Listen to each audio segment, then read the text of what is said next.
All right, welcome back. Now we're moving on to another component of emotion regulation. Rather than our previous focus on reducing unwanted emotions once they start, this is a lot more about prevention and reducing your vulnerability and increasing your resiliency to unwanted emotions and painful emotions. So we're going to be starting on emotion regulation handout 14. I do think this is very important because a lot of things happen when people develop FND that interfere with their vulnerability and having enough pleasant activities and mastery in their life and ability to cope with situations changes drastically. So I think finding ways to reduce your vulnerability to unwanted emotions may take some effort and kind of retraining, since a lot of times your lifestyle or your ability to engage with people you have in the past or your role responsibilities that gave you a lot of pleasure may have changed. Just a lot of things change in one's life. And so sometimes it's good to kind of revamp. And if not, these skills are also good for anybody dealing with anything and just human beings wanting to optimize their functioning. So we're going to start with handout 14. And really, the main point is that emotional distress and anguish can be reduced by decreasing factors that make us vulnerable to negative emotions and moods. And so we're going to really look at becoming less vulnerable to painful emotions. The skills here are going to be over the next few weeks are about how to build a life so that you become less sensitive and vulnerable to painful emotions. And ideally, when that's happening, that will also directly or indirectly affect your FND and perhaps make you less vulnerable to FND or more resilient to it as well. So all of us at times, when we're more vulnerable to painful emotions, there can be times where we're more or less vulnerable. But when we're vulnerable, we can be much more sensitive to events that prompt painful emotions. And some people also just lead lives that make them vulnerable all the time to painful emotions. And so accumulating positive events in your life and practicing these other skills, you'll learn how to increase your resiliency to this vulnerability. And so there are a lot of things that can be painful when you're living a life with FND.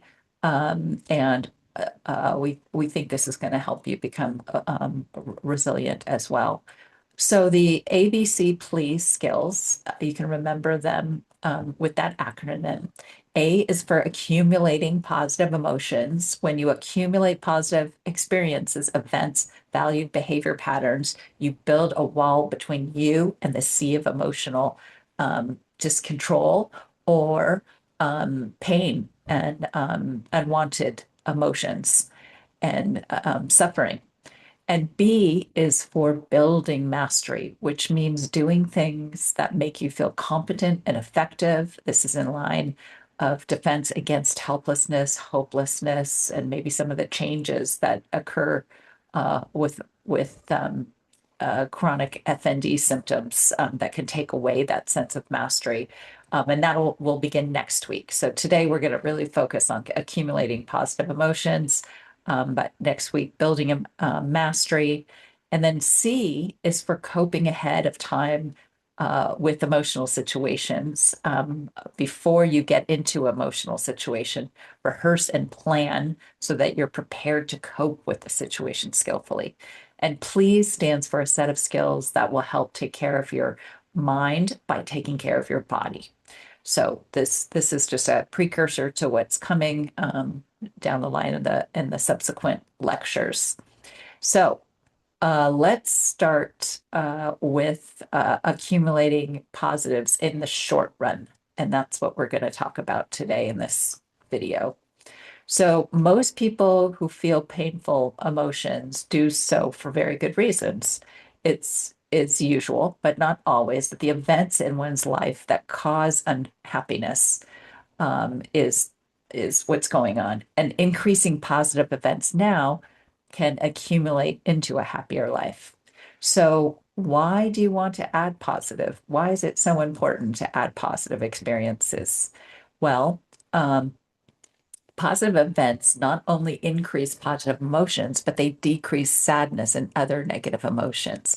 In fact, they are so important that they are important components of two of the most effective behavioral interventions for depression in cognitive therapy and in behavioral activation. And they are very important uh, skills and that people use to actually recover from depression.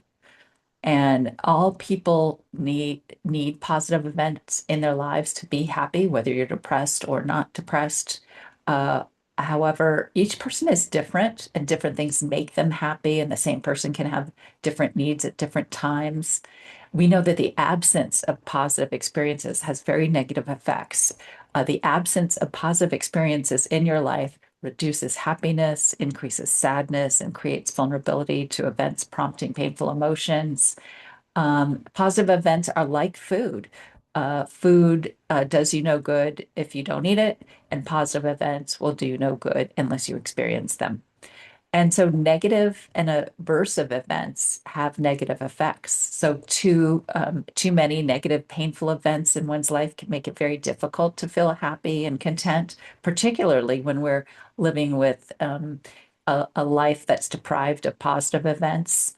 Um, and so this can happen especially in the initial phases of learning how to manage and live with FND symptoms. Both short-term and long-term positive events are needed.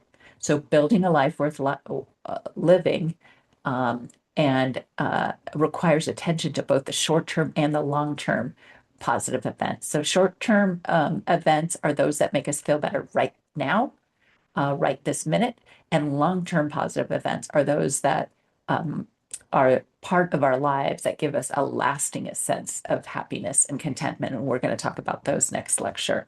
But pleasant events are possible even in deprivation, in the worst of circumstances. Even in a very deprived state, a person can find and develop pleasant events that will lift the spirits, at least momentarily, and increase positive emotions, even if only slightly. And we know that avoiding negative events can result in avoiding positive events. So people sometimes accidentally avoid pleasant events because they're spending so much time avoiding painful events. This is a recipe for unhappiness. So this can happen if you're trying to avoid FND places or situations that might trigger your FND. Well, even though that might be helpful to do that, you might be missing out on some of those pleasant activities as well. And so developing pleasant events is worth the effort. People sometimes don't bother to develop pleasant activities as they're too depressed or tired or overworked, um, or maybe they don't know that it's so important. Often people don't realize that little positives in their daily routines can make a huge difference. It's kind of like a vitamin. They say all work and no play, makes a person dull. And so, if you're going to work hard, you need to play hard. There's a little adages like that. There's so how exactly do you do this? So let's look at the uh, the uh, handout 15 here. You want to do at least one pleasant thing a day. I would say four pleasant things keep the blues away. I think this is underestimating, or it's kind of a low dose of a pleasure. I usually tell clients to have at least four. To start with, do at least one thing a day that gives you some positive emotions, such as enjoyment, pleasure, serenity, calmness, love, joy, pride, or self-confidence. So this is a prescription. Now, use your problem-solving skills to figure out how to increase the positive events in your life. This is particularly important when you have very little money or inflexible schedules, or you have a chronic illness, or you have too many demands. It can be difficult, but it is possible. And maybe you can start out with one pleasant activity a day if you don't have any, and work yourself up to four. Plan pleasant events ahead of time. So you sometimes they need scheduling. You might need to get some help to mobilize. And even when your mood says no to doing things, it's important to practice opposite action then when necessary. Practice opposite action when you need to activate yourself. Um, and don't think in terms of deserving or not deserving. I know a lot of us have grown up in environments where, pleasure was like a taboo thing, like you could only were allowed to um, do pleasant activities after a huge amount of hard work or some goal had been met, and or one is deserving or not deserving. This usually is not an effective way to be. It is also judgmental thinking. If you're a person who thinks this way, you may have to do opposite action over and over again by engaging in the pleasant events when you're feeling you don't deserve them. You might have to practice non-judgmentalness and one mindfulness. Um, and I just want to make sure, yeah, we're on the right page here.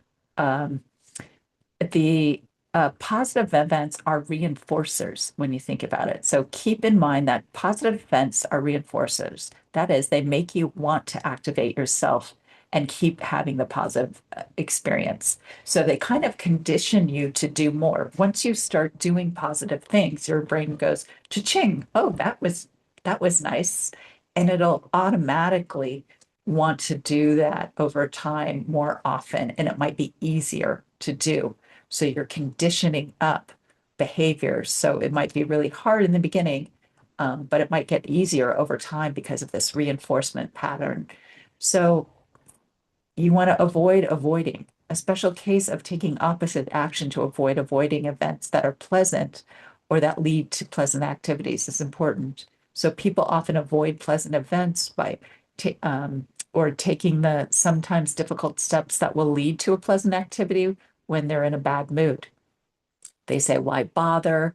I'm too tired, or they just give up. This, of course, will not work in the long run, even though at times it does work for the short run. When this happens or is happening, the best strategy is to look at the pros and cons of avoiding and also consult your wise mind. Sometimes you can hijack yourself into doing it if you just commit to 5 minutes of something. Say, if I'm too tired or I'm not in the mood after 5 minutes, then I'm entitled to not do it. But sometimes checking the facts by doing the activity and then seeing how you feel. So sometimes you have to actually do the thing before you feel like doing it. The feeling comes after the doing. So be mindful of positive experiences. So use your mindfulness. It kind of squeezes the pleasure out of things. If you're distracted and you're unmindful, the same activity can be just not as enjoyable. Like if I am watching my favorite TV show, but I'm also doing my clinical notes at the same time, that TV show is just not as fun and pleasant to me because I'm distracted. I'm doing two things at once. I'm not mindful of the positive experience. And so the biggest bang for your buck is when you're totally present for the pleasure, you're acknowledging it and you're aware. And so a pleasant event that's not attended to will have little effect on your emotions. Often, when we think that a pleasant event isn't pleasant, the reality was we weren't paying attention to it. And so focus your attention on a positive event as it happens. Paying attention to the positive events can sometimes take a lot of effort. When you're eating an ice cream cone, eat an ice cream cone. Just focus on the flavors of it.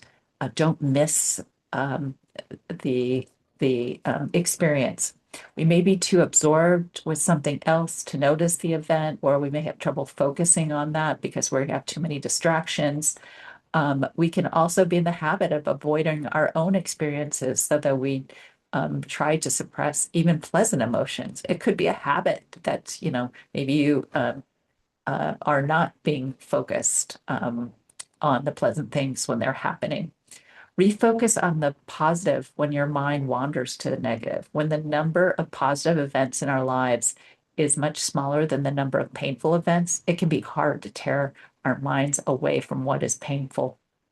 This can be particularly difficult when we're angry or bitter or think that feeling better will mean we've given in. In these situations, refocusing on positive parts of events is an example of opposite action. So completing a pros and cons worksheet can motivate us to do that opposite action and participate and engage fully in the experience. Boredom is a common problem in trying to increase pleasant activities. Boredom, however, is often the result of watching events rather than participating in them. So really use that participate skill that you learned in the mindfulness. Watching the world go by is nowhere as interesting as participating in the flow of life's events. Mindfulness is the practice of being present to our lives. It's difficult to benefit from events when we're not present. So this is really dovetailing with mindfulness. Mindfulness increases our pleasant emotions and it decreases our painful ones. So you really want to be unmindful of your worries. Don't destroy positive experiences by worrying. Um, it's common for some people to worry about various aspects of the positive experience, like when is it going to end? Or I don't know if I deserve this or not, or if I do this, will other people expect more of me? Am I maximizing my time? So worry about these things often can distract us from the positive experiences that are happening. So refocus on the positive when necessary. Encourage yourself, refocus on the positive parts that are going on, and just put the worries aside for a moment, and just be patient. Sometimes adding one or two small pleasant activities is not likely to make a dramatic difference in the quality of your life, but adding them is helpful in changing emotions a little at a time. So it's like water over rock, over time, it can make a change. So for pleasant events to be effective, you have to practice them, often try many different activities over time. The small changes will make that it'll make in your mood will add up to a noticeable difference and a noticeable resiliency in yourself and a decrease in your vulnerability. So let's look at some ideas here. So there's a list on handout 16 of pleasant events list. And this is actually the same list that's used in a lot of studies of behavioral activation for people that suffer from depression. Um, but these are adult events, just some ideas, especially if you haven't been doing pleasant events for a while, you might not even remember what kind of floats your boat and what might be pleasant. And sometimes things that used to be pleasant, you might think about that aren't pleasant now. You could see if you could get your engine going. And so we often, when we're in class, we'll have people pick at least 4 different things that they're committed to trying this week. So there's a checklist here. And often people with FND, you might have different access.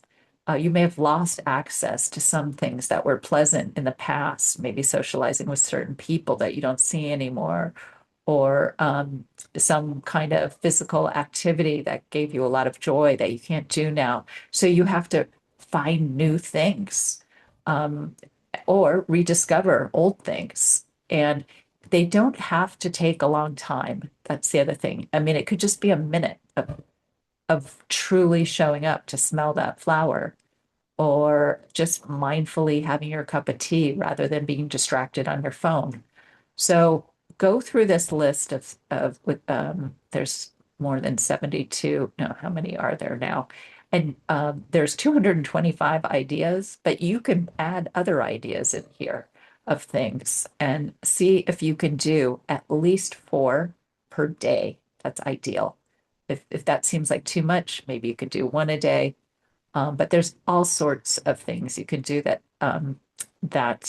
may help you to um, feel that you are um, having some pleasure of some sort. So, where else are you going to have somebody tell you, kind of force you to do pleasant things? It's very opposite than our culture sometimes is um, not, frowns on doing things that are fun or pleasant, but actually they're necessary.